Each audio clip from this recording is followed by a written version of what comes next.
जय श्री राम। बहुत स्वागत आपका आपके अपने बेहद खास कार्यक्रम में। मैं हूं आपके साथ आपका अपना डॉक्टर राज मिश्रा। मेरे कन्या राशि के प्यारे जातक जातिका लोगों ने तो आपको ये बात कहा ही है कि आपको गुस्सा आजकल बहुत आने लगा है ना।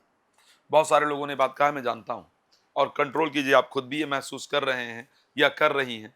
गुस्सा बहुत आ रहा है, सर मतलब भारी रह रहा है, फ्रस्ट्रेशन हो रहा है। अरे ठीक है भाई, नहीं मिला है रिजल्ट, कोई बात नहीं, हो जाएगा। Calm down. गुस्सा करने से तो रिजल्ट आएगा नहीं जिंदगी के अंतर्गत। शांति से सोचने पर ही रिजल्ट आ सकता है। क्रोध में लिया गया डिसीजन हमेशा हमारे लिए हानिकारक होता है। तो रिलेशन को सही करने के लिए भी ये नहीं है कि अभी क्रोध कर लिया और क्रोध करके अपनी बातें पूरी तरह से बता दी और उससे हो जाएगा। समाधान होगा ही नहीं। शांत रहने से ही समाधान, शांति ही समाधान की जननी है। तो इसलिए आपको शांति रखने की आवश्यकता है। लेकिन ये क्यों हो रहा था, आपके वश में थोड़ी ना था। ये तो मंगल आपकी राशि में गोचर करके ये सब कर रहे थे। चलिए खैर, इस पर चर्चा करने का प्रयास करेंगे। लेकिन आपको उससे पहले बता दूं, आप चिंतित थे ना कि भाई कैसा पितरों की मोक्ष कैसा हो, पितरों की शांति कैसी हो। पता नहीं पितरों के कारण तो दिक्कत नहीं आती है। तो मैं करने जा रहा हूं इस बार पितरों की शांति, पितरों के मोक्ष का उपाय। और वो कहां पर है? काशी और हरिद्वार में। श्री रामचरितमानस में गोस्वामी तुलसीदास जी ने कहा है कि महामंत्र जो जपत महेशु और काशी मुक्ति हेतु उपदेशु। मुक्ति का सबसे बड़ा साधन काशी है। तो अगर आप चाहते हैं कि आपके पितरों की शांति के लिए मैं यज्ञ करूं, मैं उसके लिए प्रयास करूं, तो आप दिए गए नंबर पर कॉल कर सकते हैं। श्री राम कथा, श्रीमद् भागवत कथा, श्री शिव महापुराण की कथा अगर आप चाहते हैं मेरे द्वारा, तो उसके लिए आप संपर्क कर सकते हैं। साथ में रात को 9 बजे, दोपहर को 12 बजे लाइव आता हूं और फिर कॉल अपॉइंटमेंट लेकर भी आप बात कर सकते हैं। चलिए अब बताते हैं आपको कि मंगल इस बार आपकी राशि में गोचर करेंगे। आपके जो राशि स्वामी हैं वो 12th हाउस के अंतर्गत आकर के गोचर करेंगे। देखो मुझे लग रहा है वैसे तो शायद ये गलती आप कर चुके हैं या कर चुकी हैं। गुस्से में आकर के अपना काफी सारा काम खराब कर चुके हैं या कर चुकी हैं। रिलेशन को भी खराब किया है आपने और प्रोफेशनल लाइफ के माहौल को भी खराब कर दिया है, हो भी गया है। तो काम डाउन, थोड़ा शांति रखिए भाई। वो कहते हैं ना, शांत भीम शांत। तो वो 13 तारीख के बाद मंगल अपना राशि परिवर्तन कर लेंगे, तो फिर आपका क्रोध शांत होगा। और कई सारे किए गए जो आपकी एक्टिविटीज हैं उसके लिए आप रिग्रेट फील करेंगे, आप गिल्टी फील करेंगे या करेंगे। आपको लगेगा आखिर मैंने ये क्या किया है। ये होने वाला है, इसको ध्यान रखिएगा। नहीं चाहे तो मेरी बात नोट करके रख लीजिएगा, ये होने वाला है। इसलिए आ, अपने आप को शांत रखिए ताकि समय परिवर्तित हो और परिस्थितियां अच्छी हो। श्री रामचरितमानस में गोस्वामी तुलसीदास जी ने कहा कि समय फिरे रिप होई पीरीते।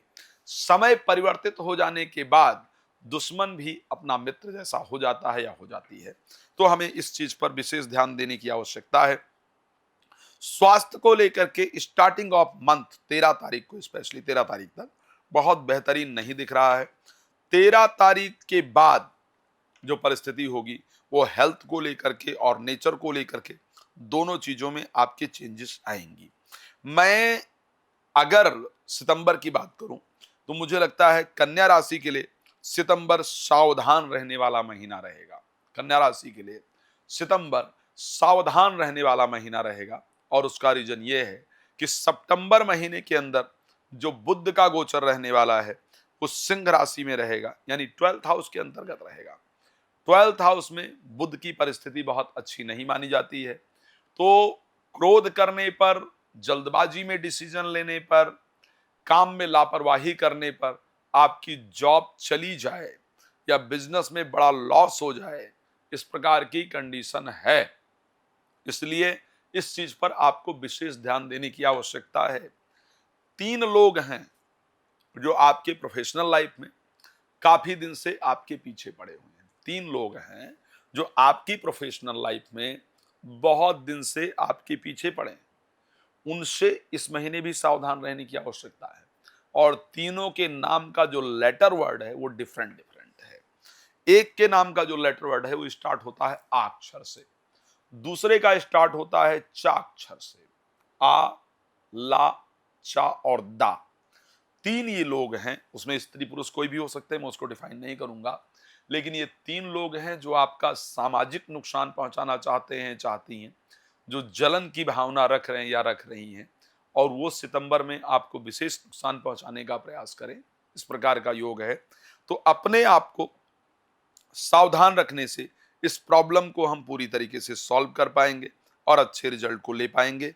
तो जल्दबाजी में कोई डिसीजन लेने से परिस्थितियां खराब होंगी। जीवन साथी के साथ आपका पहले बहुत विवाद हुआ है। मैं अगर आपकी राशि को देखूं तो मैं कह सकता हूं कि अगस्त महीने में आपका आपके जीवन साथी के साथ बड़ा विवाद हुआ, लड़ाई झगड़ा हुआ, और उसका मैं अगर गलत नहीं हूं, ठीक है, हम सबको लगता है कि हम सही हैं, लेकिन जीवन साथी भी सही थी या सही थे। आपके अत्यधिक उत्तेजना ने, अत्यधिक क्रोध ने उस रिलेशन को खराब किया।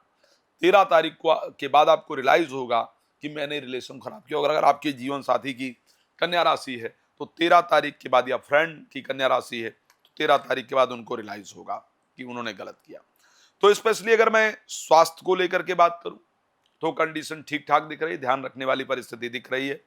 स्वभाव को लेकर के बात करूं तो ध्यान रखने वाली परिस्थिति है, कंडीशन थोड़ी खराब दिख रही है। अगर मैं उसके साथ आगे जाकर के बात करता हूं कि आखिर स्वास्थ्य स्वभाव के साथ फाइनेंशियली कैसा होगा, फाइनेंस को लेकर के मुझे आपका सितंबर अच्छा नजर आ रहा है। सितंबर महीने में फाइनेंस को लेकर के आपकी परिस्थिति अच्छी रहेगी। अब अगर हम आगे चले और प्रोफेशनल लाइफ को लेकर के बात करें तो मैंने प्रेडिक्ट कर ही दिया है।